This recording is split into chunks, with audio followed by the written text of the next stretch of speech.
Friday on Valentine's Day. Happy Valentine's Day. We do have 7 bills committee that we need to finish work on. If we get done today, we will not meet Monday. If we don't, my apologies, but we will need to work Monday to finish our job here. So we will begin with Senate Bill 49, an overview from the reviser, Tamara Lawrence.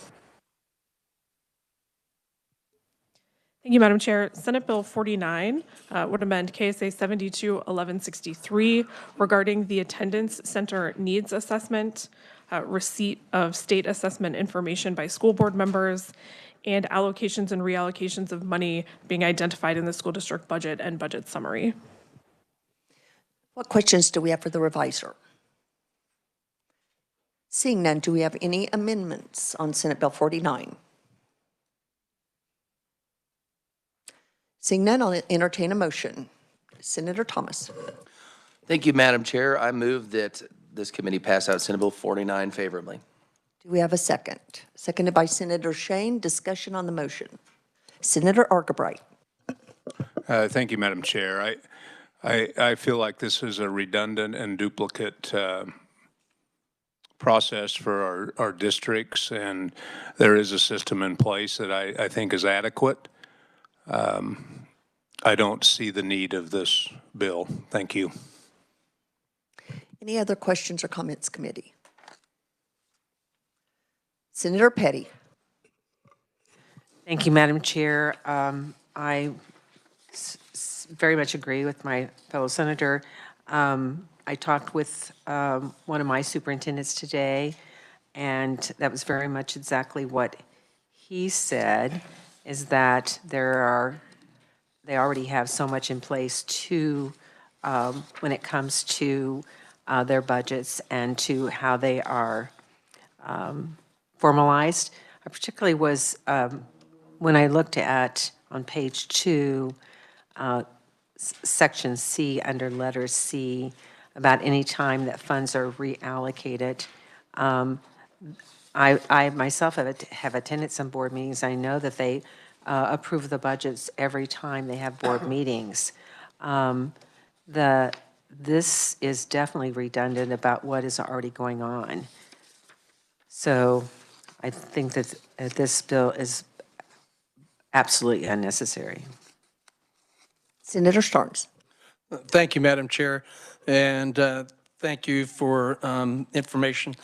The thing that we all want is accountability, and we want to see results for our money of what we're doing. I think that there are things already in place that allow that to happen through boards being involved and working with their superintendents or assistant superintendents or those in charge with their budgeting piece. So to, quote, in a sense, hamstring some in regards to money that may be moved from one fund to another, I think there's already in place those procedures so that there is accountability for those funds and how they're being spent and allocated in such a way that we are helping those that are in most need. So I, too, don't think that we need to be moving forward with this bill. Senator Shane. Thank you, Madam Chair. I'll speak favorably for the bill. I do think that some of the contents of this bill are practices that are likely already happening at a vast majority of school districts, but I don't know that it necessarily harms to go ahead and place it in statute to close any potential gaps there. I do think that one of the important changes, and this has been, I think, one of the challenging aspects of the district and building needs assessment is this clarification that the needs assessment was conducted by the board, and I think that that kind of harmonizes language. I think that it's vitally important that board members not just passively receive input and information, but they're actually actively involved in the process of assessing the needs of the district. So I will be voting favorably for this bill. Senator Gossage. I guess I would have a question. I have not surveyed the superintendents or the boards in my district, but I didn't seem to hear from anyone that each member of the board received state assessment results and finding out how many kids were at level 1 or 2 or 3. And so I don't think we heard any testimony that that's being done. Senator, not that I recall, but I will open it up to if the committee has any other recollection. I have not recalled that in testimony. Senator Shane. I would speak, and I think that Senators Argabright and Starnes would probably back this up. I do think that the vast majority of our school districts are presenting the state assessment data and typically breaking that down on a grade level basis and subject matter basis. So that information largely is presented. And, you know, I couldn't speak to if it's 100%, but certainly in my experience, it is likely a vast majority. Senator Argabright. Thank you, Madam Chair. I will just say that I think districts across the state handle different assessments at different times of the year. I think many typically spread them out so that they can have, whether it's the ACT or whatever the test scores they're looking at, they can have adequate time to actually discuss them without the amount of assessments that they take would be a lot in one meeting. So I think typically they spread them out. Thank you, Madam Chair. Senator Gossage. And the way I read the bill, it's specific to just the state assessment, correct? And isn't that where we get those results of level 1, 2, 3, and 4? That is correct. Not grade level or ACT. So I'm just curious if anybody knows if that is being done. We're talking about it being duplicative, and I understand that, but I'm just curious about that section. Thank you, Madam Chair. And Senator Gossage, I think it probably goes to the point that Senator Shane raised that most do, but this would just ensure that there would be uniformity across the board would be my thought on that. Any other questions or comments? Seeing none, we have a motion and a second. All those in favor say aye. Opposed, no. Motion carries. We will now turn our attention to division. Division has been called. All those in favor, raise your hand. And those opposed? Chair breaks the tie with an affirmative. Motion passes. We will now move to Senate Bill 48 with an overview from our reviser, Tamara Lawrence. Thank you, Madam Chair. Senate Bill 48 would require school districts to demonstrate improvement in academic performance and be in compliance with all federal and state statutes and rules and regulations to achieve or maintain accreditation. You went through that a little quick there. Okay, questions for the reviser? Senator Shane.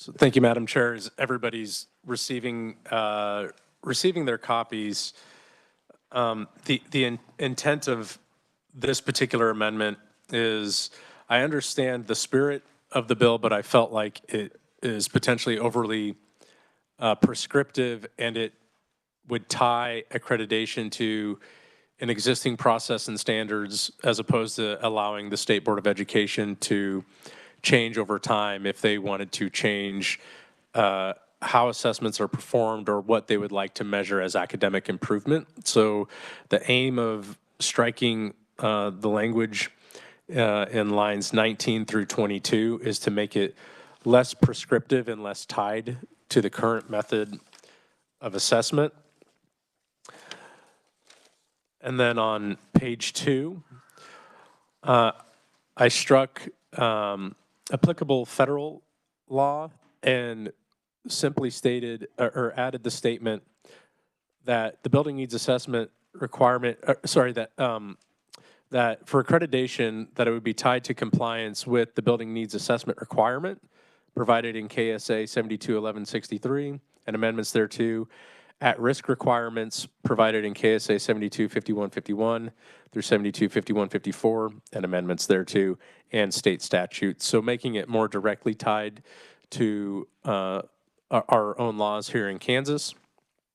And the final change on page 3, lines 3 through 11, also struck language that I felt was overly prescriptive and tied to the current methods of accreditation, and I would rather grant discretion to the State Board of Education as they potentially seek to make changes in accreditation standards and mechanisms for measuring academic improvement to give that latitude and leeway to be adaptive over time.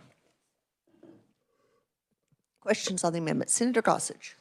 I would be supportive of this amendment. I had concerns on the first page about the word significant. Anyway, we haven't really defined that, and sometimes it breaks it down. I think too prescriptive is probably a good word, but I think tying it to the state assessment and tying it back to the needs assessment is a good idea. Thank you, Madam Chair. Other questions, comments on the amendment?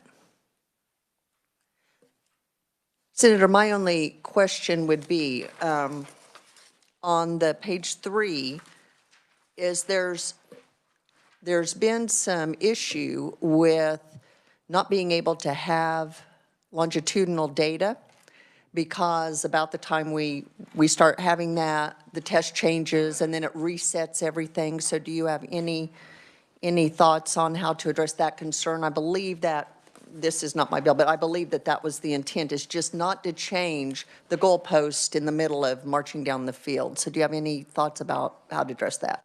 Yeah, and I understand that concern, but in my view, there's a lot of different contributing pieces that still result in the goalposts being moved, because even within the state assessments, they're changing to keep up with the requirements tied to accreditation, so the educational standards and whatnot. So, and there's also curriculum review and curriculum changes that happen over time. And so that goalpost is always kind of moving. And so I understand the challenges and the current concerns with longitudinal data and understanding, where a student was in 3rd grade versus where they are in 9th grade. But I don't know that the proposal in the original bill, I don't know that alleviates the concern of longitudinal data and moving where the goalposts are.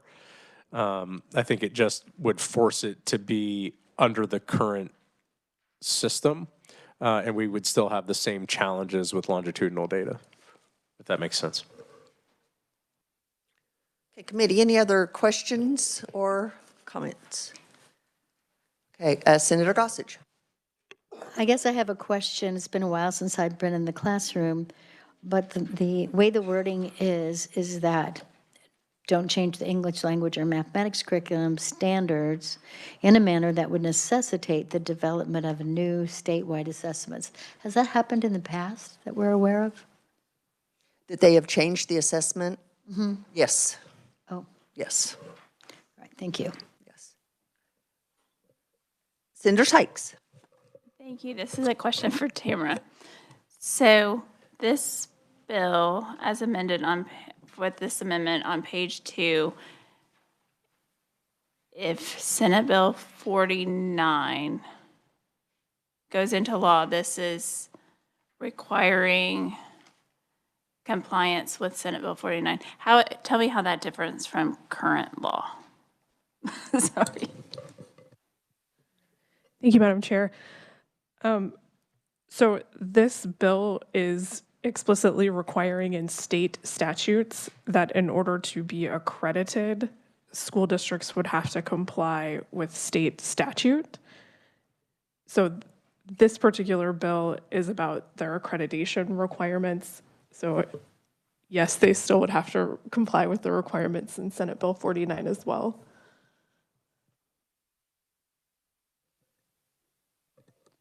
So is there a way, Madam Chair?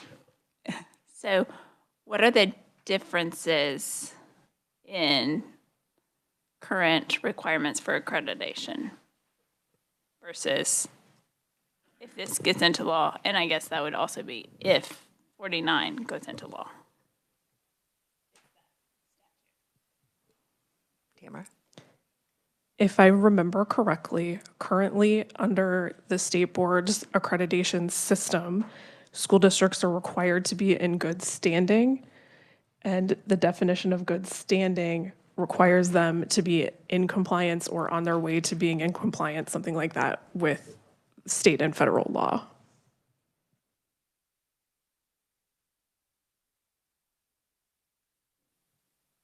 If I may, so on their way versus in compliance, is that the difference? Tamara? Yeah, and I can't remember the specific language of that definition that's in regulation. I could pull that for you if you really want it. But what this bill in front of you says is the school district accreditation system shall require school districts and public schools to be in compliance with all applicable state statutes.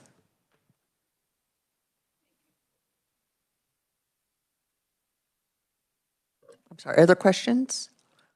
Senator, would you like to move your amendment? Madam Chair, so moved. Do we have a second? Seconded by Senator Gossage. Any further discussion? Seeing none, all those in favor say aye. Opposed, no? The chair is in doubt. We'll try again. All in favor say aye. Aye. Opposed, no? I think motion carries.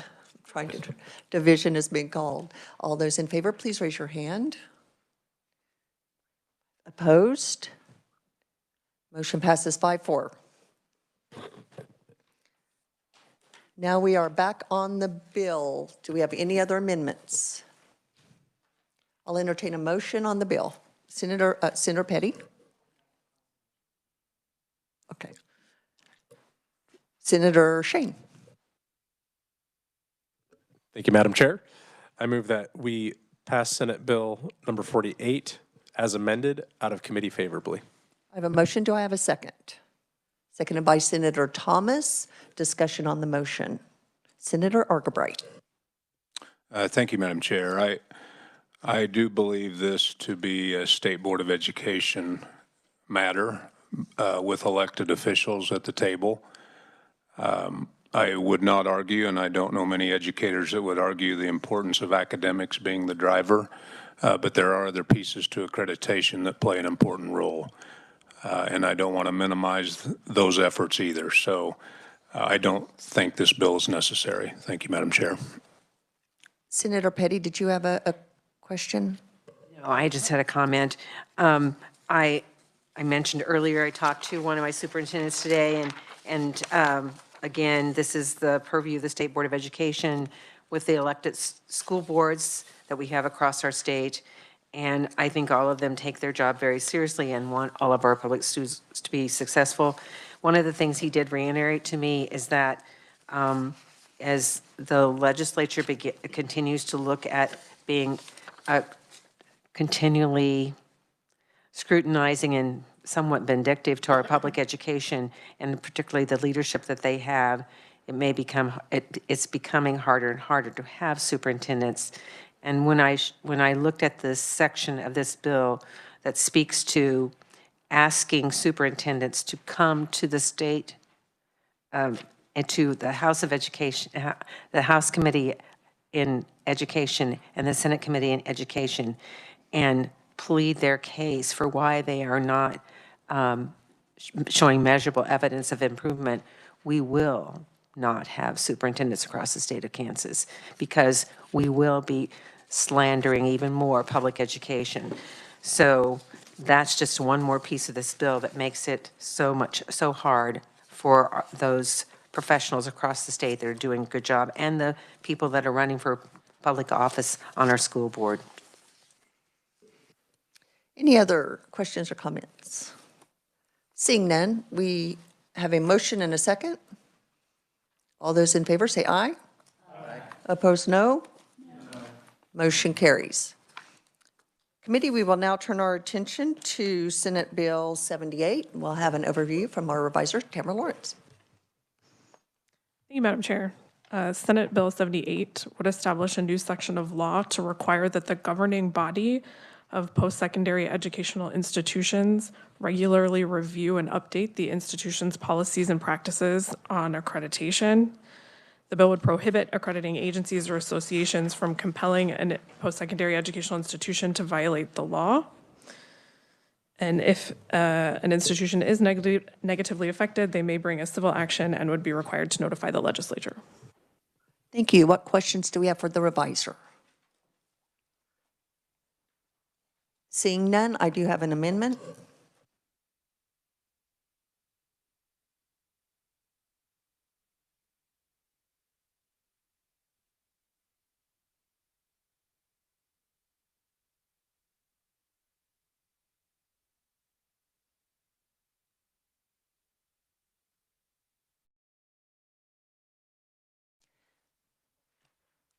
Committee, I know that this looks like a lot of addition. When I first saw it, I'm like, oh, I didn't know that was the request that I had. But if I can explain, these are simply definitions that are currently in, except when you look at F, what this basically does, and I'll have Tamara explain any of the legalese, but what it basically does is includes community colleges and independent colleges in this effort. So that's not this one?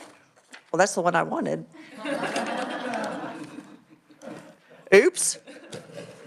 Okay, I want the one that includes community colleges. Yes. Okay, never mind, hold on to this one.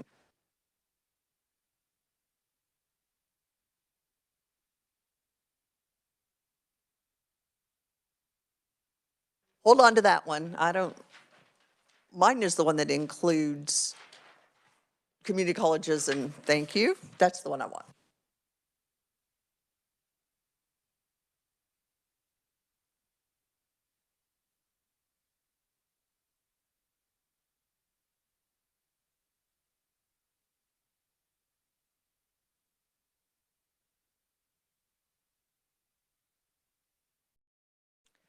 Okay, this is my amendment, thank you, that includes community colleges and private institutions as well. So sorry for the confusion.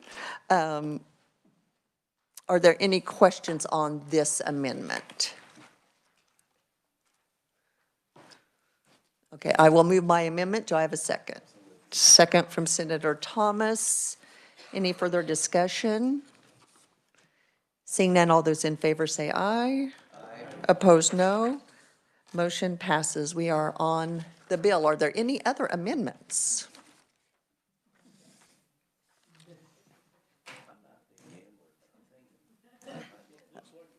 Well, that's not mine, so I, okay. No one's going to claim it. All right, well, we will be back on the bill then. Do I have a motion on the bill as amended? Senator Starnes, do I have a second? Senator Thomas, discussion on the motion to pass this bill out as amended. Senator Argabright. Thank you, Madam Chair. This bill's pretty quiet. It scares me. Who's carrying this bill? Because even when I called a region school, there was neutral. So, and that's just not normal with an accreditation issue. So is this more of an update than, I think it's unusual that I didn't hear anything about this bill at all.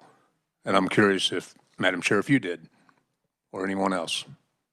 Well, the information would have been during the hearing that we had, the proponents and opponents. So outside of that, Senator? Okay, thank you. I just needed to ask. I think, excuse me, Senator Starnes. I think to the inclusion of independent colleges and community colleges and specifics with accreditation to be included. So that's why I made the motion as well. Any other questions or comments? Seeing none, all those in favor say aye. Aye. Opposed, no.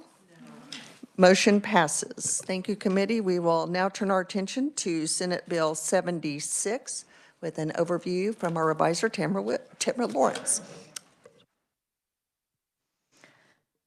Thank you, Madam Chair. Senate Bill 76 would enact the Given Name Act. The bill would prohibit employees of school districts and post-secondary institutions from addressing a minor or a student by a pronoun that is inconsistent with the minor's biological sex or by a name other than the name listed on the student's birth certificate or a derivative of such name without written permission from the minor's parent.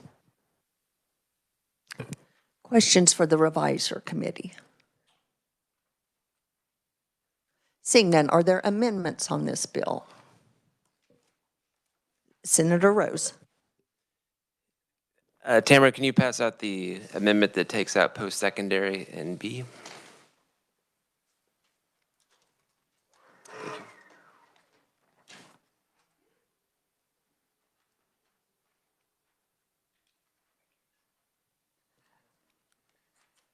Senator, would you like to explain further or have the reviser explain? That'd be good if the reviser did. Tamara? Thank you, Madam Chair. So as you can see, this bill adds, or this balloon would add nothing to the underlying bill, but it would strike references to post-secondary institutions as it relates to the provisions in the bill that require parental permission. Senator Rose, would you like to add any comments or open it up for questions? No. Questions on the amendment? Senator Petty? Thank you, Madam Chair. And as I was looking at this amendment, I noticed that it's striking the word student. Is there reasoning for striking the word student? Yes, we wanted to expand student to anyone enrolled in a school so that teachers and students, whatever level they are at, are not compelled to speak in a way that violates their beliefs. Senator Gossage, did you have a question? Yes, I'm assuming then that the definition of minor, Tamara, would be the underage 18. Thank you for the question. Yes, if you look on page 2 in the underlying bill, the definition of minor is on line 10, and it would mean an unemancipated individual under 18 years of age. And I was just wondering why, so student is striking under 18 years of age for purposes of this bill? Correct. Okay. Usually we see for purposes of this bill, so is that somewhere earlier that I missed? Oh, as used in this section. Thank you very much, Madam Chair. Other questions on the amendment? Senator Sykes? Okay, so for the carrier of the amendment, so a minor, if you are under 18 and you are in a school district, you cannot be used unless it is your biological sex from your birth certificate? That's correct. And you have taken out college and universities? Yes, ma'am. Any other questions on the amendment? Senator Shane?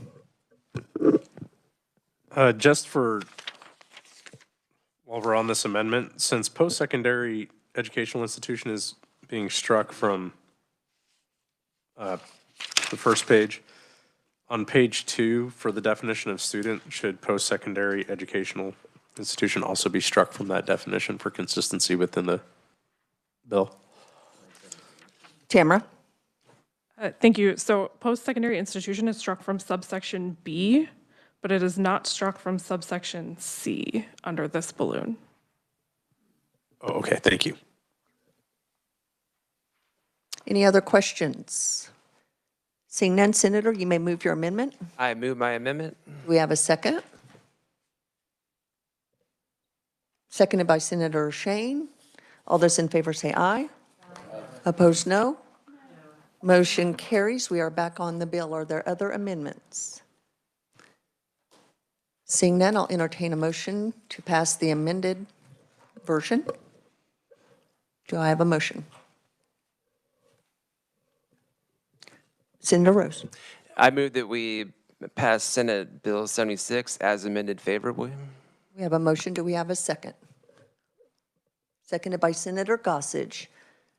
Any discussion on the motion? Senator Argabright. Thank you, Madam Chair. I actually had an amendment, and I thank Tamara for spending time with me, but it ended up being a substitute. And so when I processed that a little deeper, that told me that this just isn't a good bill to start with. And I want to just give a few examples. I don't think we're ready to move this bill. And I want to give you, and I'll even add a few things maybe to this. schools either require a birth certificate or a proof of identity. I think I'm using the right language. Typically, they ask for a birth certificate if they're available. When we're talking about using names, what should be in a bill like this also is, when do we use an official name? And that should be on any transcripts or diplomas or legal documents like an IEP, because those actually follow a student. Unless there's a legal name change, those should match. I'm actually adding to this in this bill, but I'm trying to give you some examples of why I don't think this bill is ready. From a liability standpoint, it appears that this addresses a staff member who, and I'd love to hear the history of why this bill came about, but maybe a staff member that used the incorrect names without a parent permission. Being in the school business, you could turn that table around too, and there's liabilities the other way around with that topic. And I don't think without some operational pieces in here that protects employees in a district, that's concerning to me, that they may not intentionally use the wrong name. And we heard testimony of some students change their names a lot, not legally maybe, but they change their names a lot. I think both sides of the table need to be protected from a liability standpoint, the way this bill is written. Because it's very specific to monetary damages and reasonable attorney fees. So, and I would question how people would know some of the items on here if it's just hearsay or what goes into this process. And then we're asking a building and teachers to teach all day. But by the way, you need to manage this also. They're there to teach. So I have reservations, Madam Chair. I'm just trying to give you a few examples, and I don't think this bill should move forward. Thank you. Thank you. Other questions or comments? Senator Gossage. From the parents that have spoken to me, and this happened even going door to door, was the concern about a parent not being notified that their child, their daughter was being treated like a boy at school, or vice versa, and they weren't even aware. They were calling their daughter John or something of that nature, and they were very upset. They wanted to know if their child is socially transitioning. And so the using the name without parental consent, I taught third through sixth grade for several years, and yes, I agree, there were girls named Patricia that wanted to be called Patty one day and Trish the next. And it says derivatives of the name, or they please call me whatever. And I would just say, pick one, because it's going to be hard for me to remember each day which name you're going to. So I'm going to call you this, if that's all right. But it's broader than just he goes by Bud. It's deeper than that. And I don't know whoever created this bill. But we do know that it's stronger than that. And it also protects the teacher. We were hearing about liability. It also protects a teacher who is trying to use the proper names with the child and wanting to reach out to the parent and say, do you want me to call your child John? And if they have the parent's permission, then they're able to do that the way I understand the bill. Thank you, Madam Chair. Senator Starnes, then Senator Petty. Thank you, Madam Chair. And I think part of my question was answered with Senator Gossage's information as far as the concern that the parents aren't aware of what their children are being called at school. And then the other question that I have is within the bill itself, how, I guess from a teacher's perspective and not wanting to call a student a certain name, how does that violate their religious rights? Can you repeat that? Yes, sure. So if a teacher, as I understand it, they would have the ability through free speech to call a student a name or not call a student a name, and again with the parentals, but how does it violate the teacher's religious rights within a school? Because there's language in here that talks about their or ministerial act. So I'm not sure if that's the right question or if I'm not understanding correctly, but I just need some clarification on that or how, or an example of where that would be. So if I'm understanding you correctly, how would calling a student by any name be a violation of a person's religious rights? Is that what you're, Of the teacher themselves. I won't teachers. call you Jimmy Joe because somehow that's offensive to my religion. and can you show me, tell me, Senator, where in the bill you're seeing the administrative? And the first page, lines 15 and 16, elsewhere is not merely an administrative or ministerial act, but a matter of free speech and academic freedom. I may have Tamara, can you address that verbiage and how it might relate to Senator Starnes' question? Or at least explain the verbiage in those lines. How's that? So the first thing I'll note is anything before line 21 would not be part of the statute if this were to pass. So those are just phrases that are included in the bill to provide the public a little background information on why the bill is being brought forward. So just a little bit of background on that. And I would be very hesitant to comment on any particular teacher's religious practices or choices and how that would impact them in the classroom. Thank you. Yes, and just for the committee's edification, there have been times where whereas statements have been struck just because of it causes sometimes more confusion than background information, but that, what Tamara said is absolutely right. That's informational, that does not go in the statute, so. Senator Sykes. Thank you, Madam Chair. I think this is bad legislation. I think it's codifying bullying in our schools. But as I read it, even more, there are a lot of consequences that this causes. If you have someone who is from another country, and I was thinking about this, the girl who does my nails, her American name is Jade. That's not on her birth certificate. This legislation, if she was in school, I could not call her Jade. And so again, and I brought it up, which I thought was jokingly, when I took French, there's not a French name of Dinah. So I would have had to have my parents agree to whatever I wanted in my French class. So this is, again, I think it's bad legislation. I think we don't even understand the ramifications. So I'm going to make a motion to table this bill. We have a motion. Do we have a second? Second from Senator Petty. Any discussion on tabling this bill? Seeing none, all those in favor say aye. Opposed, no? No. Motion fails. Division has been called. All those in favor of tabling, please raise your hand. Those opposed? Motion fails.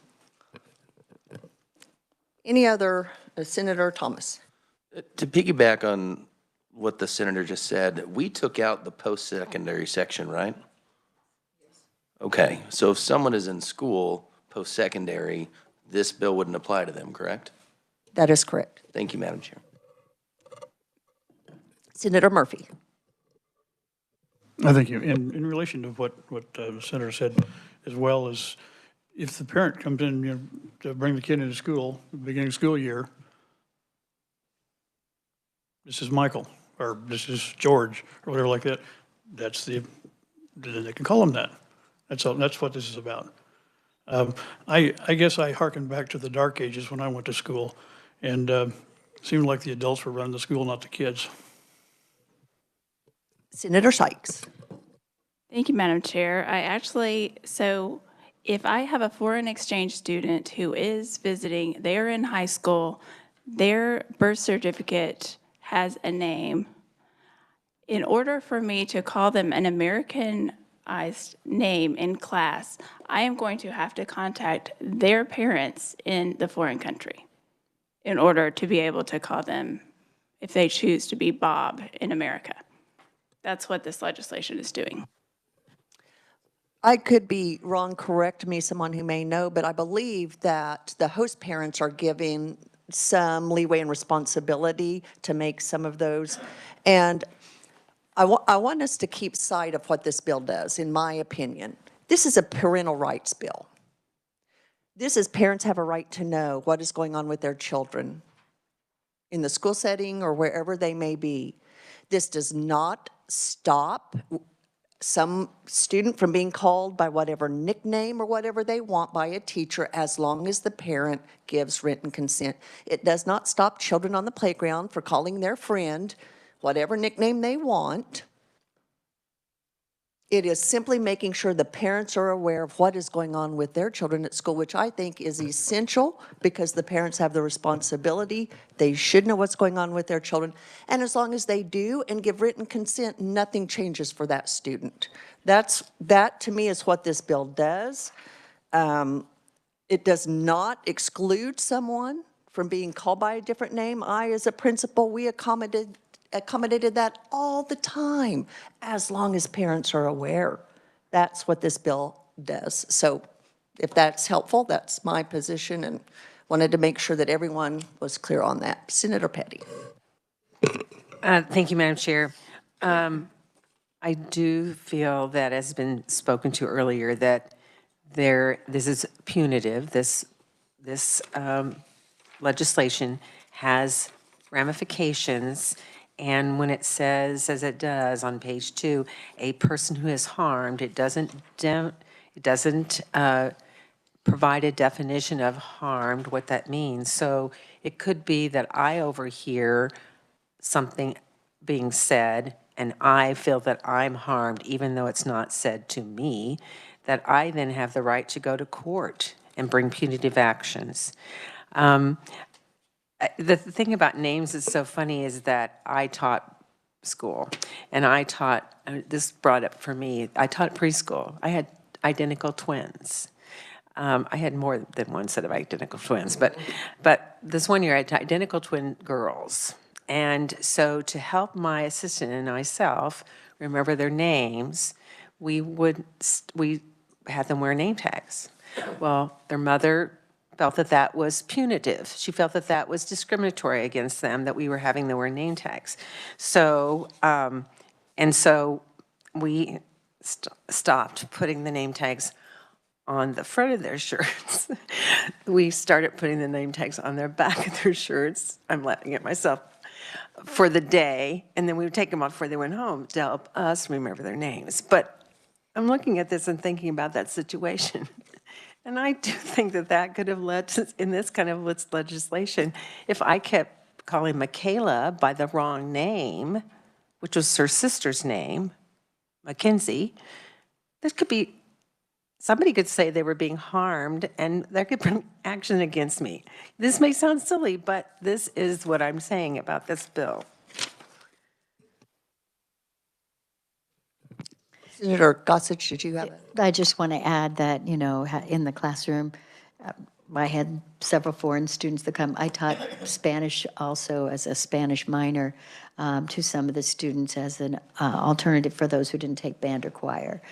And I would say, you know, again, Beverly does not translate well to Spanish, so I use my middle name, Elena. And so the students could pick whatever name that they wanted, but typically it was related to their own name.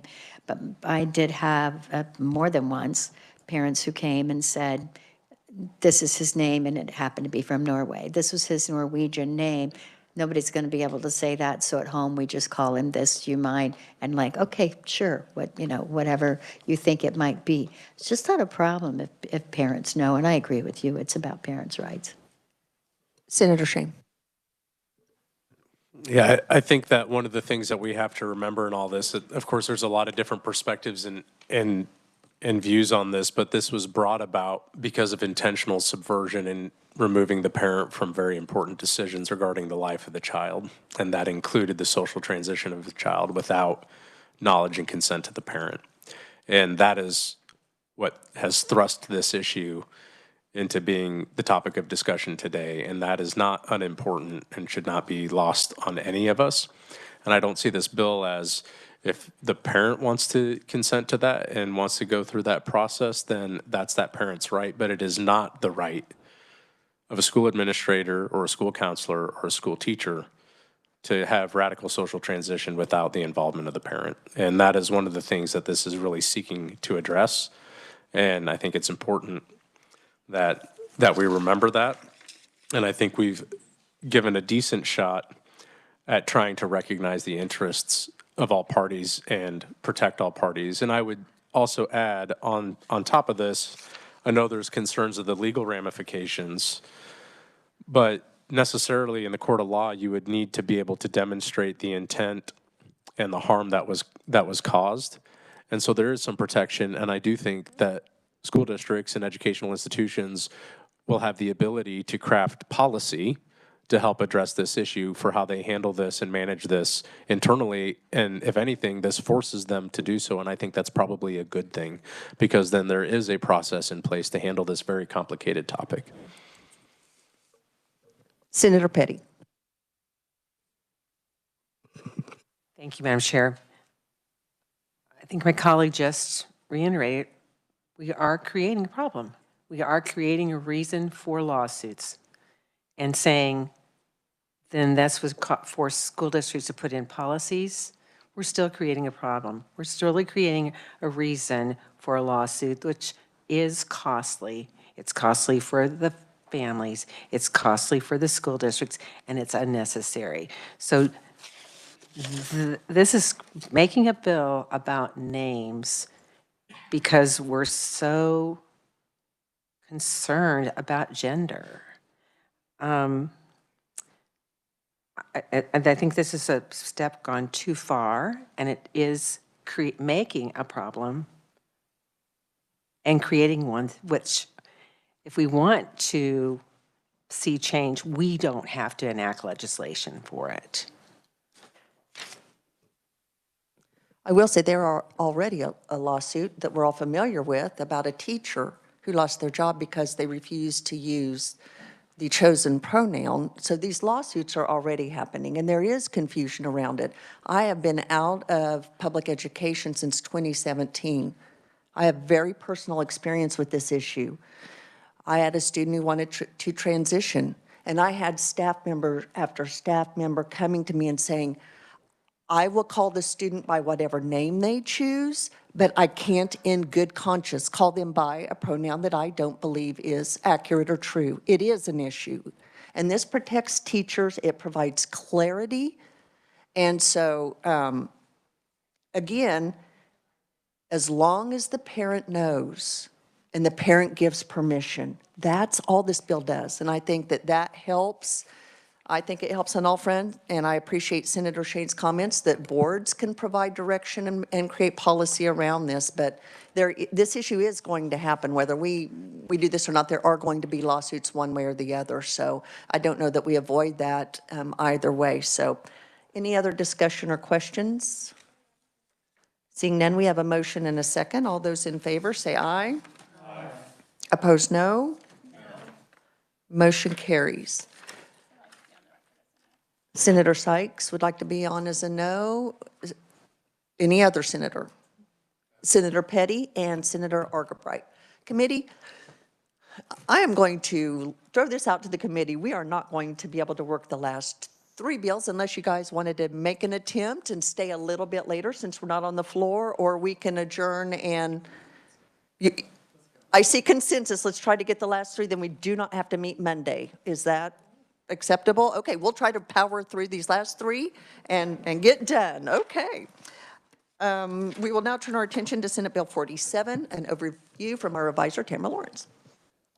Thank you, Madam Chair. Senate Bill 47 would require school districts to list the names and email addresses of current school board members on the website of the school district and send that list to the State Department of Education. The bill would also authorize local school board members to add new items to board meetings. The bill would require that each local school board meeting, including virtual meetings, include time for a public comment period. The bill also authorizes payment of dues to not-for-profit organizations that provide guidance, resources, or other services to member school districts. And the bill would explicitly state that any school board member may access school district property during school hours or when there are school or community activities on the property. Questions for the revisor? Seeing none, are there amendments on this? Senator Shane. Madam Chair, I have an amendment. While the revisor is passing this out, this is a simple amendment. Right now, the bill states that any meeting needs to have a public comment period.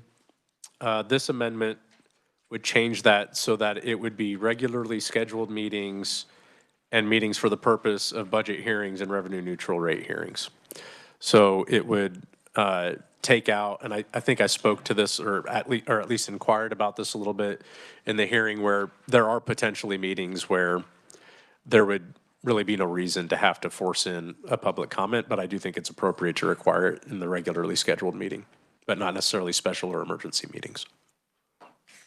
Questions on the amendment? Senator Starnes. Thank you, Madam Chair. Senator, seemingly with public comment, and I know there aren't allowed in regards to statute with special meetings, but those seem to be the ones where most public comment would want to be heard. So is that limit that? Senator. I would not see it as prohibiting it, just not requiring it. Thank you for the clarification. Any other questions on the amendment? Seeing none, Senator, you may move your amendment. Thank you, Madam Chair. So moved.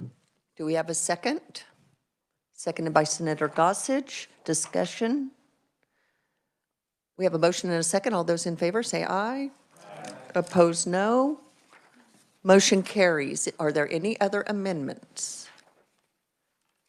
Seeing none, I'll entertain a motion on the bill to pass out as amended. Senator Shane. Thank you, Madam Chair. I move that we pass Senate Bill 47 out of committee favorably. As amended. As amended. We have a motion, a second by Senator Murphy. Discussion on the motion. Senator Petty. I'll just again raise my objections. I mentioned these when we were working the bill, and they have not changed.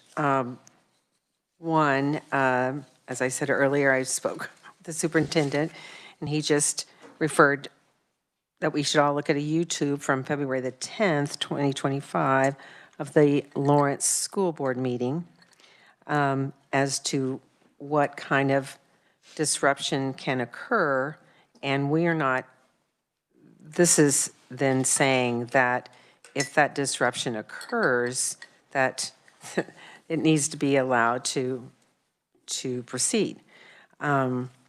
And we know from our own meetings that we don't appreciate any of our any of those that come to testify not following the procedures that we've put in place, but yet we're asking school boards to do something very different. Many of you have been on boards. School boards are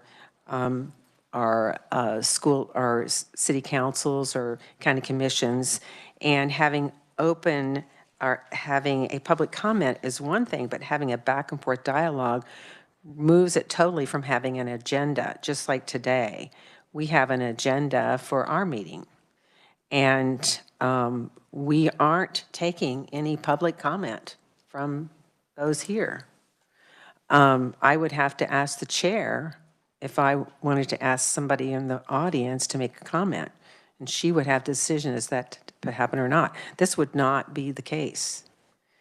So it would mean the meetings could go on forever, which means school districts would not be able to proceed with their meetings and follow the agenda to move forward with the items necessary for good functioning of a school district. That's one thing. The other is this open visiting of school buildings. I never felt as a teacher that I was on, that I had to have my best foot forward. I was teaching, and lots of you have been teachers, and some of you haven't, but depending, it doesn't matter what age group you teach, you're not going to have them performing their best just because you want them to. So it doesn't matter who comes into the building, but they should be, they should be, go through the same process and be respectful of that. This is an educational institution, not a place to just come and see what you want to see when you want to see it. Like when I spoke to my superintendent, he said the policy he has is he just asks board members to let him know if they're going to go to school. And they do. They let him know if they're going to go to school. And if they're going to school because they want to visit a classroom, he usually goes along with them because then it will see what they want to talk about that's in that classroom because they're on a school board. They're not an educator. And guess what? None of them have to have background checks either. So I think, we want education to be going on in our schools. We want it to be a learning environment. And this is saying our school districts can't hold their own meetings and decide how they run their meetings. We have to dictate it through legislation. I think that really puts down the fact of these are elected boards. They're elected by who? The people in your community, just like they're elected in mine. So this is just another attack on public education and on how school districts do their business and the work they do, and saying that they can't make right decisions. Maybe you've been on a board and seen something done wrong. Hey, we all have, but we don't have to legislate every single thing. Senator Shane. Thank you, Madam Chair. A lot of the provisions of this bill exist because these things really happened to school board members. And school board members are not the problem to public education in Kansas. They are part of the solution. And respecting the integrity and the authority that comes in a Board of Education position is important. And I think that this bill helps to live up to that integrity and ensure that by practice, every school district is recognizing that authority and that responsibility that comes with the position. So I'd like to say that first. Second, there's nothing in the bill that would force a school district to lose control of their meeting or not have processes and procedures in place for the public comment period. There's nothing that says you must allow the Wild West, and there's nothing that says that you must allow your meeting to get out of control. It simply states that it's a standing item in the agenda. So the school district can still control that environment and can still set parameters around the public comment period, no different than they already do today. But it simply states that as a board, as opposed to a legislative body or a committee like we are, that you must provide that opportunity for public comment. And there is an important distinction between the bodies and the responsibilities of those bodies. When it comes to school access, again, nothing in the bill prohibits putting process and procedure around board member access. But we have had multiple instances in Kansas where a school board member was prohibited access to schools and was not accommodated and welcomed into a school building.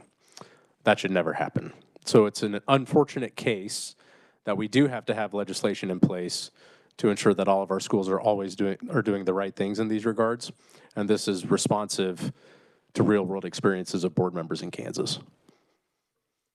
Senator Sykes. Thank you. I am going to oppose this, and there are hierarchies in structure. I don't always agree with the hierarchies in the legislature. I'm in the minority party. My voice is silenced quite a bit. But this is a local control issue. And on page 2 of the bill, on line 19, any member of a board may add discussion items under the category of new business at any school board meeting and ask questions or otherwise engage in discussion with any member of the public addressing the board at the school meeting. If we look at our Senate Education Committee rules, this is in exact opposition of what we're trying to pass, to have other people. So number one, the chair shall determine the committee agenda, including scheduling and the order of the business. The chair deserves the right to limit testimony that is cumulative in nature and will limit testimony when necessary to specific number of minutes for all in-person and virtual testimony. The chair reserves the right to limit questioning of conferees of committee members in the interest of time and in the interest of fairness. We have these rules in place for our own committee so that we can function. And we're now trying to tell our local school boards that they can't even have the authority that we as the legislature has. Senator Shane? Thank you. Again, I would just reiterate that there's nothing that would prohibit the school district from putting rules and policies in place to set parameters around the meeting. But one important thing I will say about the agenda, and this is lived through personal experience where I tried to motion to add an agenda item and was told I was prohibited from even trying to make that motion in the first place. And that is a problem. I don't think in our committee rules that there would be anything that would prohibit me from making a motion to amend our committee agenda, and it would be forced to a vote, and it could be voted down if the body wasn't interested in having that change to the agenda made. But to have a prohibition on board members being able to try to motion to add something to agenda is a problem. Senator Argabright. Thank you, Madam Chair. Some of the topics in this, I guess I don't have any problem with. I think Senator Starnes said it during the hearing.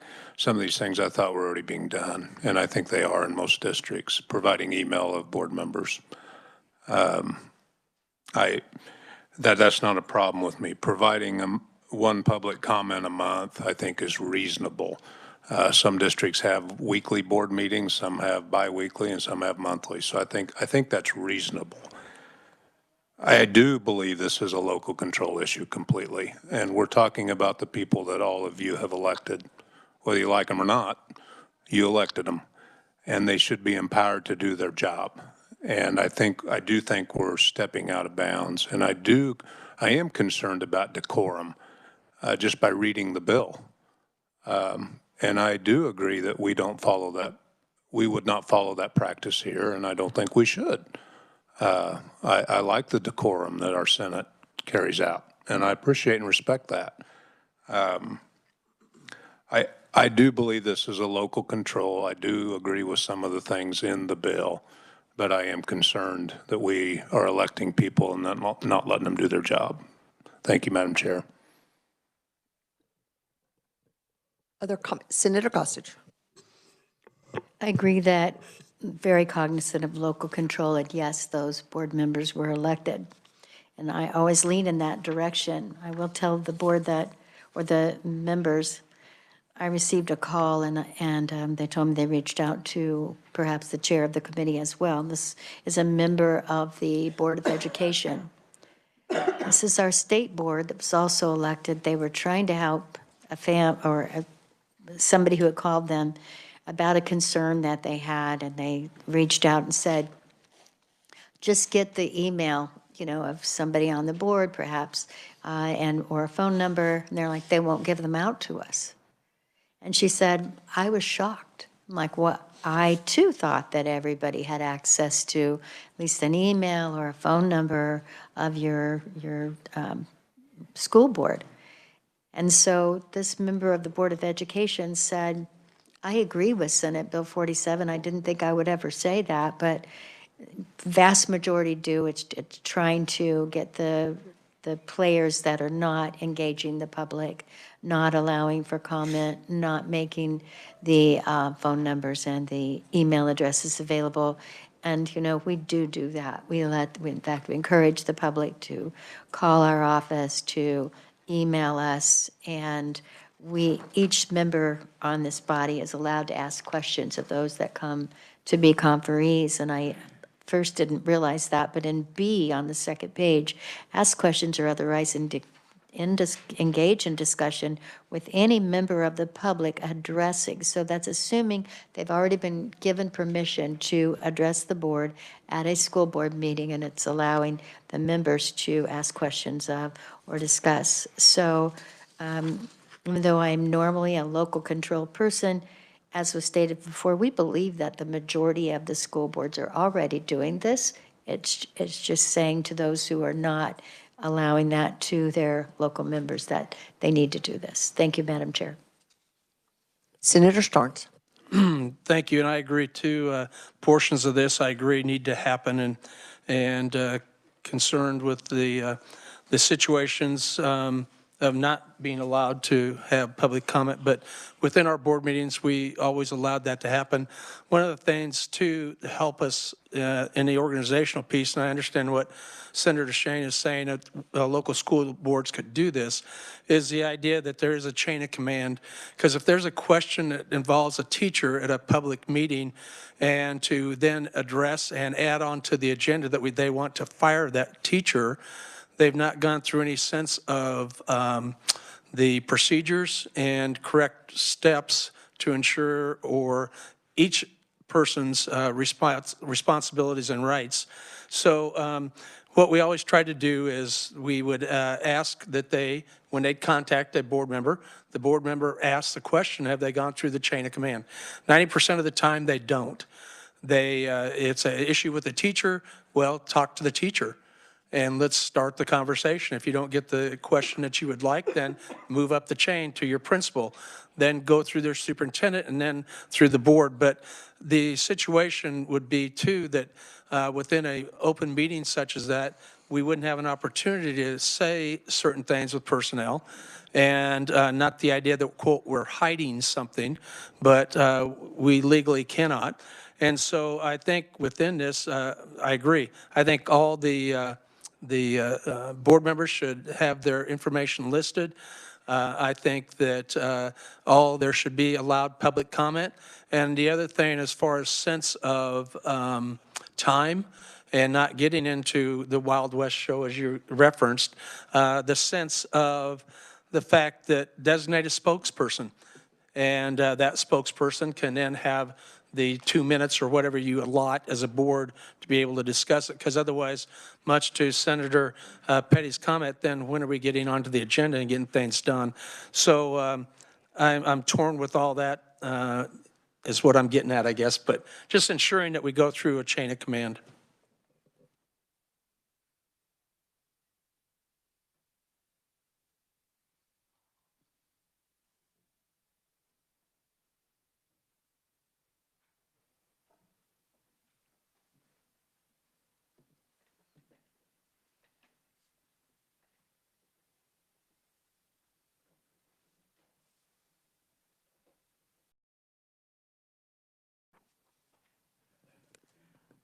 Okay, committee, any other questions or comments on the bill?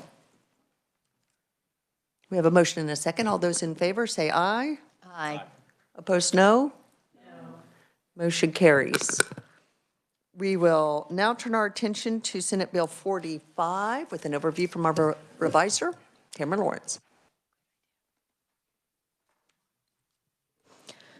Thank you, Madam Chair. Senate Bill 45 would amend KSA 723713, which is part of the Virtual School Act. The bill would exclude from the alternative calculation for virtual school graduation rates for accreditation purposes. It would exclude those students who are enrolled in a virtual school but transferred to homeschooling or a non-accredited private school. Questions for the revisor, Senator Gossage? Madam Chair, I have an amendment. Okay, can you pass that? Oh, okay.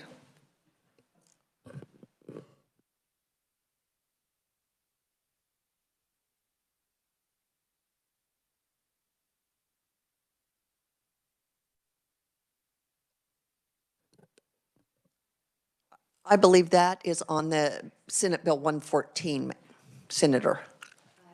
That's okay. We're going through a lot today. It happens. So, Senator Thomas. Yes, Madam Chair, I believe I have an amendment.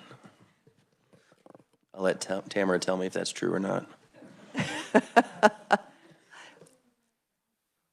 Thank you.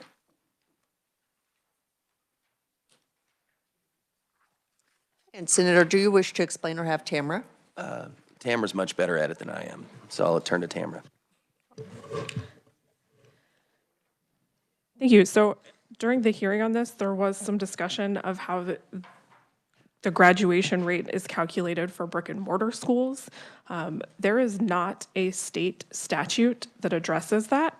So what this bill would do is it would add a new section, and it would state that for the purposes of accreditation by the state board for each school district and any schools operated by that school district, including virtual schools, and then it would include the same alternative graduation rate calculation that is in the bill for virtual schools. This would make it apply to all schools. Senator Thomas. Well done, Tamara. Thank you. Yeah, in essence, it captures, I believe, one of the concerns that we had with this bill about applying to not only virtual but public schools as well. As we know, if you leave a public school and go to a homeschool and graduate, I believe that's considered to be a dropout. So I think this amendment addresses that concern and it just kind of makes it fair across the board. Questions on the amendment? Senator Argabright. Thank you, Madam Chair. One accreditation process, as far as the, I didn't say that correctly, I'm sorry, Senator. We don't have two systems in play right here with this amendment. Senator Thomas. No, we don't. Thank you. Any other questions? Seeing none, would you like to move your amendment? I will happily move my amendment, Madam Chair. Do we have a second? Second by Senator Shane. All those in favor say aye. Aye. Opposed, no. Motion carries. Do we have any other amendments on this bill? Madam Chair, yes, I do. I have Senator Shane. one amendment. Tamara, if you could.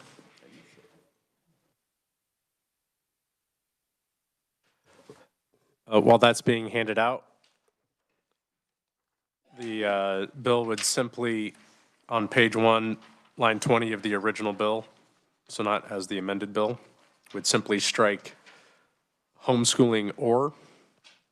And the reason for striking that is that in statute, we don't actually define homeschool, and so this just seeks to keep it clean and consistent with statute and simply refer to non-accredited private school.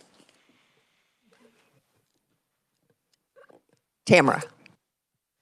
Thank you, Madam Chair. So just to clarify, the previous balloon that was adopted by the amendment struck through the language that is in this bill. So if the committee would like to apply this to the new language, you can see that on the previous balloon in the big box kind of in the middle in subsection B, it still says, but transferred to homeschooling or a non-accredited private school.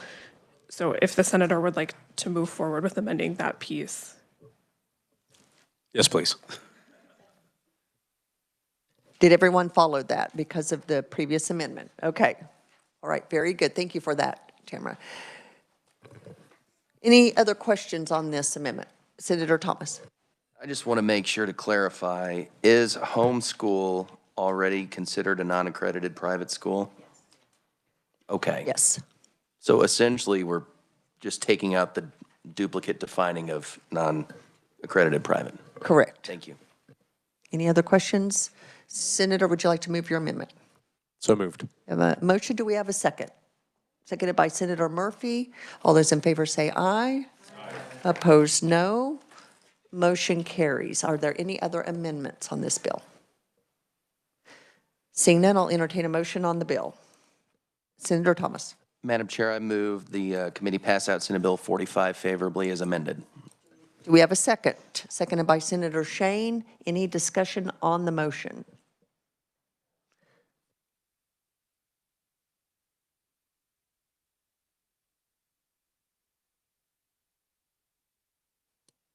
Senator Petty. Thank you, Madam Chair. I'm just trying to clarify in my mind.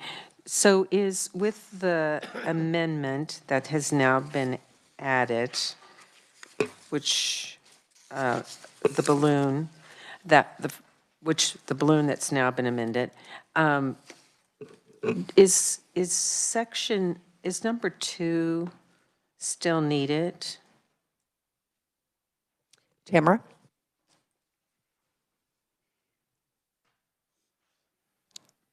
Yeah, so technically, no, you wouldn't need it because Section 1 refers to virtual schools. This would just include in the Virtual School Act pointing you back to Section 1. So it's totally up to the committee how they would like to proceed on that.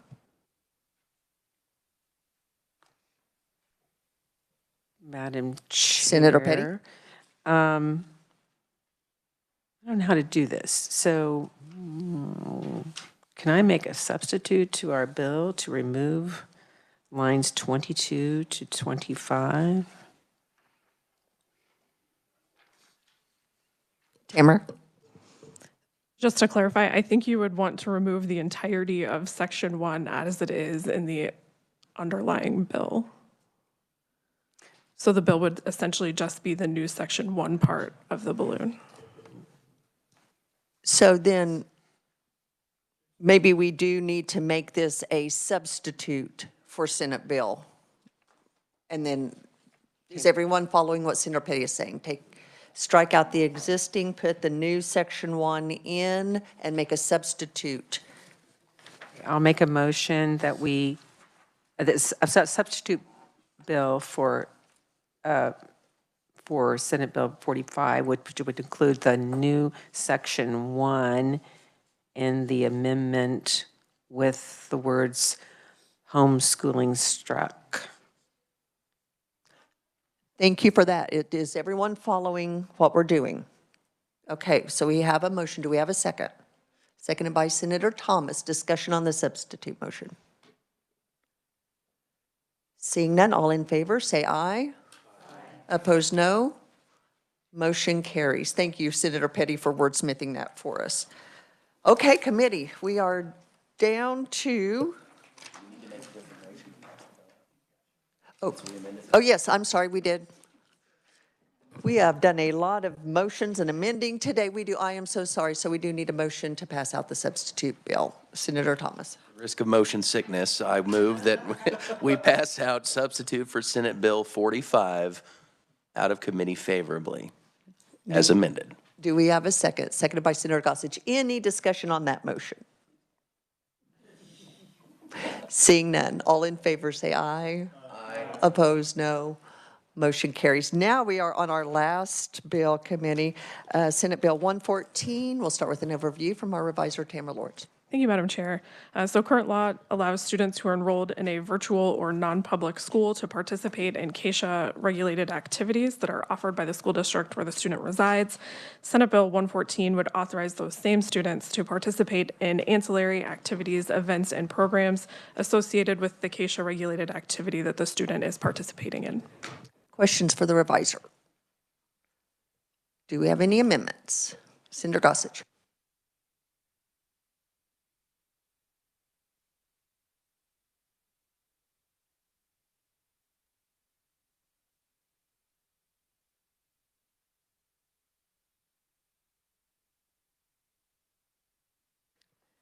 Senator Gossage, would you care to explain or have Tamara?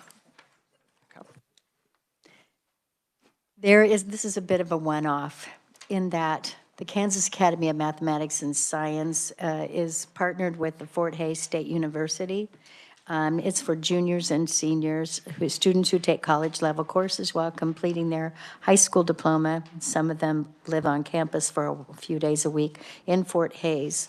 It's been around for about 15 years, and it doesn't quite fit into any of the categories, yet Fort Hays High School would love to have the students who want to compete with KSHA because the Kansas Academy, or called KAMS, does not have any athletics. So it would just be merely adding in that name. Do we have any questions on the amendment? Senator Petty. So my question would be, this refers to being able to participate in athletics in the district that you live in. And students that go to CAMS, and I know I live in Turner in Wyandotte County, and I know that a student from Turner High School went to CAMS, and that student was there for a year, I guess, their junior year. They're not in their home county. They're in, Hayes is in what county? Whatever. Elton. Okay, they were in Elton County. So this is not their home county. I'm trying just how this fits into this bill. Tamara, do you have any information on that? So current statute does require the student to be a resident of the school district in order to participate in these activities. So if the committee wants to clarify that in addition to this balloon, I would recommend a clarification on line 25 as well. Tamara, if I may, it was my understanding because these are all, a student must, A, B, C, D. So if they're not a resident of the school district, they couldn't participate, even though like they might be attending the school 2 or 3 times a week or whatever they are at the school, correct? They're not a resident of the school? So in order to participate in these activities, the student would have to meet all of those requirements, Correct. A, B, C, D, and E, yes. So I would like to include just an exception to being a resident for the CAMs, since they are away attending this academy, but otherwise you must be a resident other than students attending CAMs. I believe that's the intent, so that those students are included and are able to participate. Correct? So can we add that into line 25? Yes, so essentially line 25 would then say is a resident of the school district or is enrolled in and attending the Kansas Academy of Mathematics and Science. We would just say that in 2 places, both in line 25 and in line 27. Particularly since they are living on campus. Thank you.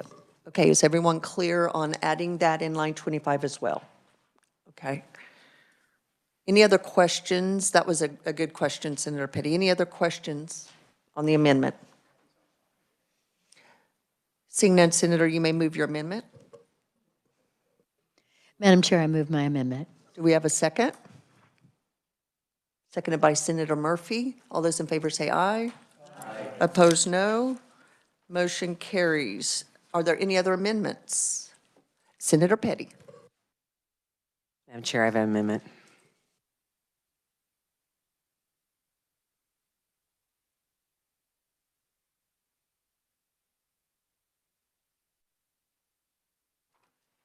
And Senator, would you like to explain or have the reviser? I'll be glad to explain it. And if I don't, then Tamara, she definitely is the expert. She can correct me. It appeared that the intent of this bill was to make certain that not only could a student, which we changed in 2023, and I'm sure everybody is aware that students that were attending non-accredited schools could participate in Acacia activities, but they, excuse me, had to meet certain criteria. In 23, we changed that to that. Basically, their parents just had to say that they were, going to school to be able to participate in Acacia activities. So they are able to participate, but then this legislation seems to speak to ancillary activities. This would just remove that list that could be non-inclusive of what ancillary activities are, and then states what the intent is of having ancillary activities as related to, as you can see, paragraph 1, which is the Acacia activities. And that's my motion. Questions? Senator Gossage. Thank you, Madam Chair. Received notification from a mother whose daughters were participating in the program. They were allowed to do that. And then they, through Keisha, then they were part of a team that, did very well. I don't remember if they were champions in whatever the sport was, but she said the team did very well. At the honor ceremony, they were allowed to have their Keisha awards like the rest of the team, but they were not allowed to have any other awards that were given to the school district. So I think that that's really sad, and I think it's important that if they are allowed to participate in the team, then they should be allowed to go to the pep rally, get an award, honor ceremonies like other kids get a letter. I think that if they're on the team, they're on the team.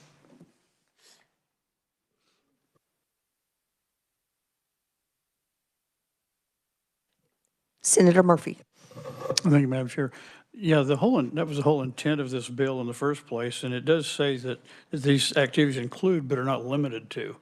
So I think it just sort of sets that up so that they're giving examples of, but sort of like our declaration says, life, liberty, pursuit of happiness, but that's not the only rights we have.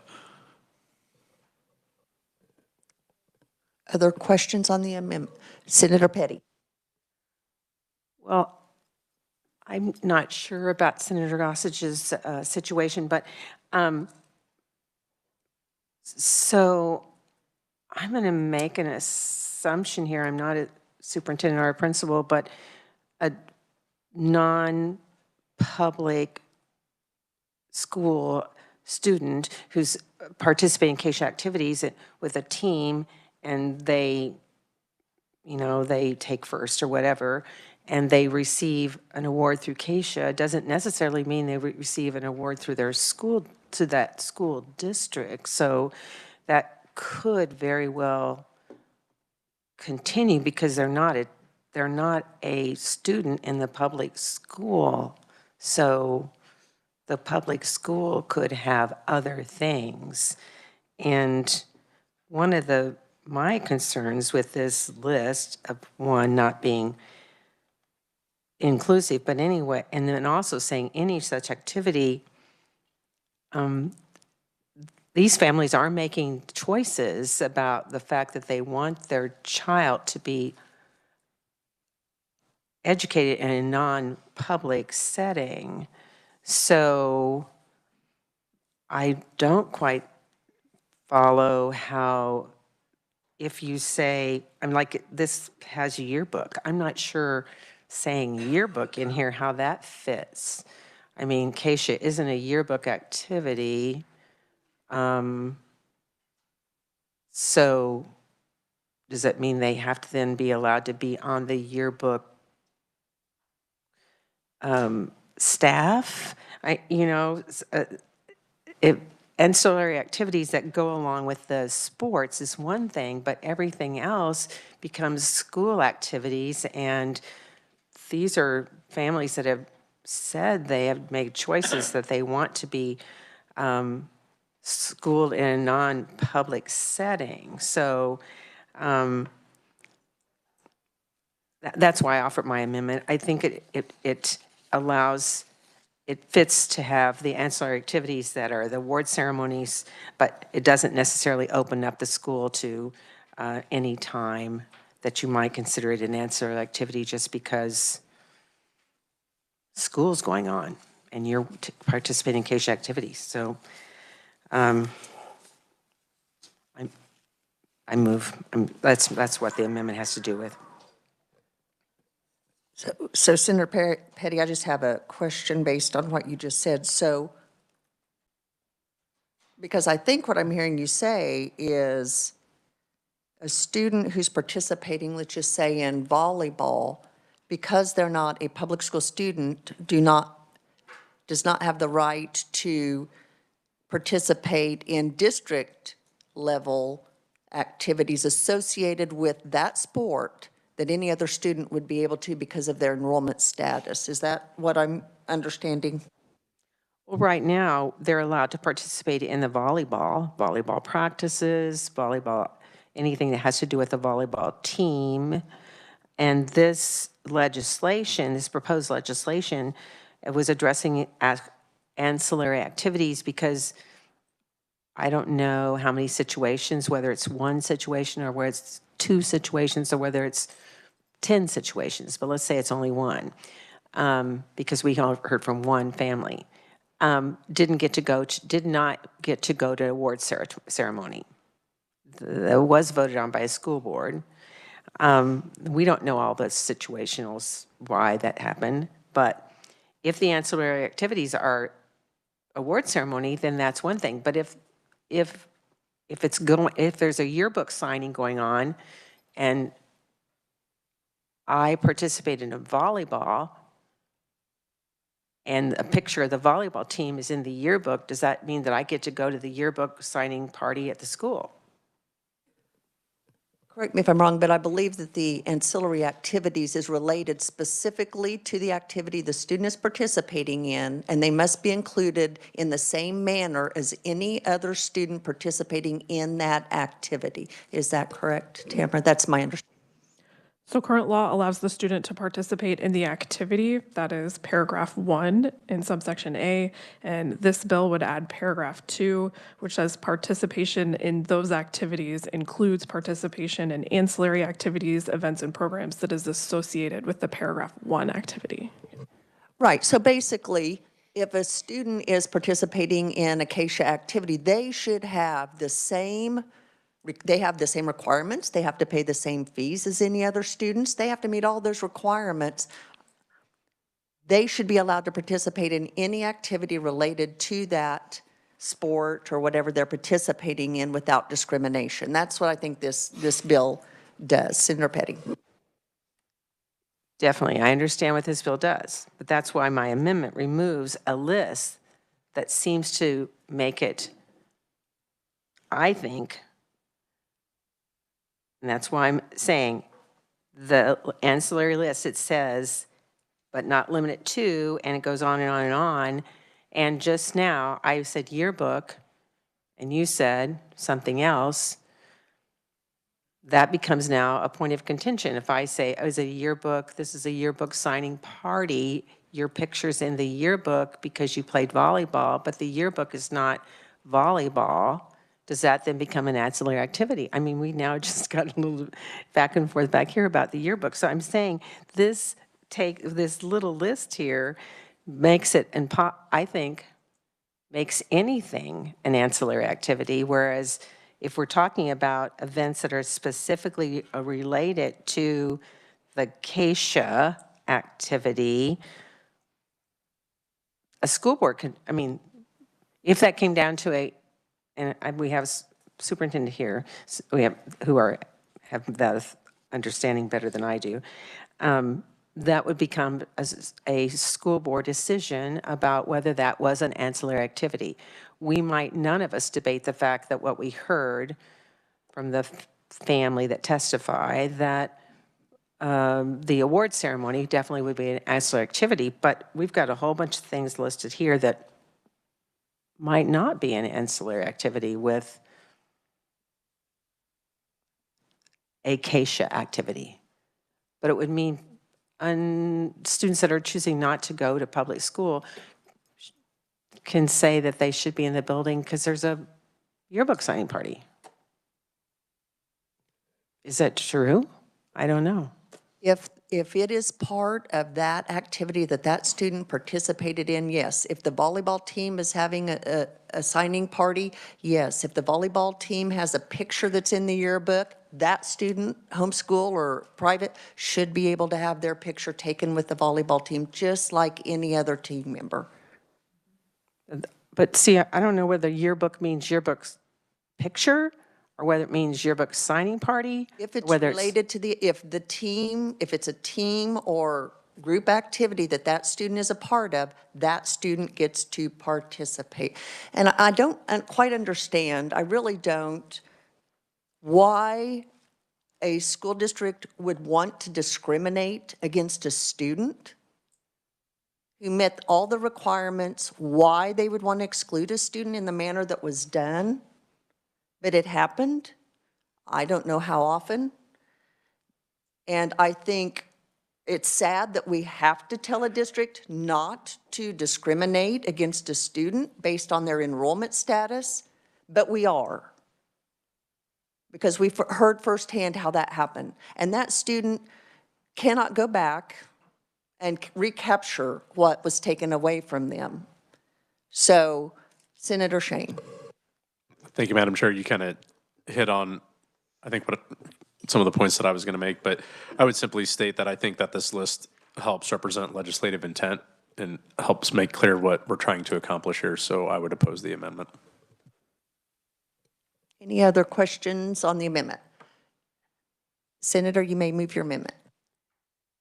Well, I think the legislature made a decision to allow students that go to non-accredited schools to participate in ks sports, and this does speak to ancillary activities. I see no reason why we, as a legislature, need to list a uninclusive or beyond inclusive list when school boards can make decisions about what are those ancillary activities tied to the ks activities. And with that, I move my amendment. We have a motion. Do we have a second? Seconded by Senator Sykes. All those in favor say aye. Opposed, no. Motion fails. Are there any other amendments? Senator Sykes. Thank you, Madam Chair. I'm trying to find compromise because I think we all want the same thing here, and I know we don't normally like conceptual amendments, but if we took the petty amendment, striking out the thing, but then adding or honoring students who participate in any such activity, because I think this is about the kids. We want them to be able to participate in those ancillary activities.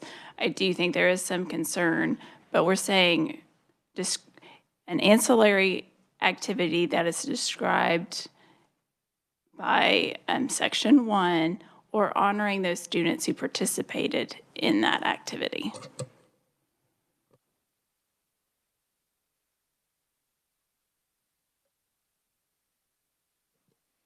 Okay, and Tamara, correct me if I'm wrong, but the honoring is not necessarily an activity that the student is participating in, but maybe a recognition.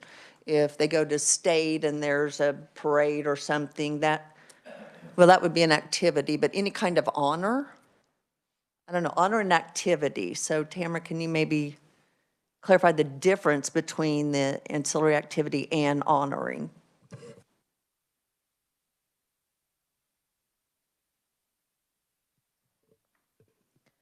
So I think the honoring students who participate in any such activity is tied to the events and programs. So it's events and programs either promoting the activity tied in section or prescribed in paragraph 1 or honoring students. So an event or program honoring students who participate in those activities. So Okay, so it's tied to the events and programs rather than the, okay, thank you for that clarification. So Senator Sykes, do you have any other? No, I mean, I think that's what we're trying to do. So it's any student who meets the requirements would be able to participate in any activities offered by the school district that are regulated, supervised, promoted, developed by Activities Association, and anything ancillary that was with those activities, as I previously stated, but also honoring. So if there's not any questions, I would move my amendment. Okay, we have a motion. Do we have I believe Senator Gossage may have a question. I do have a question. I know oftentimes in legislation like this, particularly it says meets the requirements and regulated, supervised, blah, blah, blah, the activities associated referring to KSA 727114. And I'm wondering if Tamara could just kind of give us a little breakdown as to what we're talking about there. Tamara? yeah, so KSA 727114 is the statute that establishes the State High School Activities Association. So I don't know why, but historically we have not referred to them by name in statute. And so this is just saying, and this is current law, the students who meet the requirements of this section are allowed to participate in activities that are regulated by KSHA. And so when it says activities that are, that's a lot of different things that are regulated by KSHA, not just necessarily athletics. Correct. It would include things like debate and other. So for me, I think I understand why the makers of this bill, the part that they put in was to try to help with maybe some confusion. Later to say it also includes things such as, or could include things such as, honestly, I would rather leave it in there so that whoever the school district is can see that there's, oh, okay, I get it. So there are other activities, not just that. So I would rather leave it in, so I would be opposing the amendment, Madam Chair. Okay, we have a motion on the conceptual amendment. Do we have a second? Seconded by Senator Petty. Do you also have a question, Senator Petty? Yes, could Tamara just read what now that conceptual amendment is? Thank you. Yeah, so if you start on line 16, my understanding is that if the amendment were adopted, that sentence would now read, participation in such activities includes participation in ancillary activities, events, and programs associated with any activity described in paragraph 1 or honoring students who participate in any such activity. And was that a second as well, Senator Petty, or not? Yeah, yes. Okay, wanted to just make sure, just one question. Okay, we have a motion and a second. All those in favor, say aye. Opposed, no. Motion fails. Are there any other amendments? Seeing none, I'll entertain a motion on the bill as amended. Senator Shane? Madam Chair, so moved. We have a motion. Do we have a second? Seconded by Senator Gossage. Any discussion? Senator Argabright. Thank you, Madam Chair.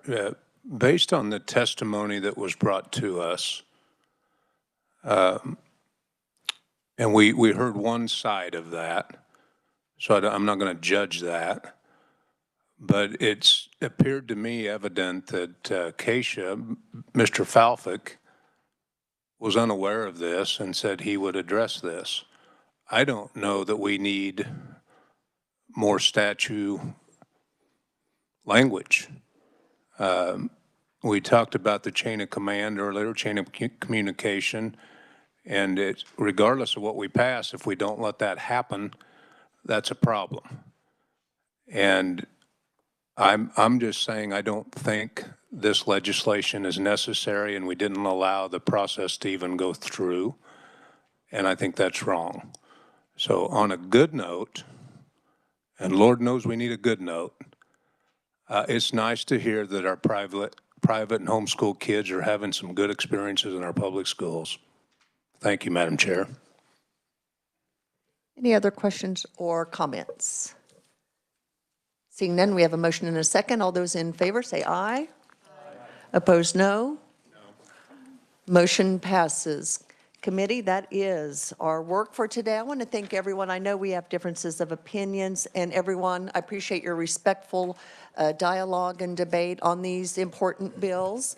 I thank you to the staff for all of your hard work. We will not be meeting Monday, so enjoy. Senator Petty, did you have a question? Yes, I just want to thank you, Madam Chair. You run a good committee. I appreciate the ability for us to be able to make comments repeatedly. And yes, the staff does a super job. Thank you for that. Committee seeing no other business, we are adjourned. Enjoy your weekend.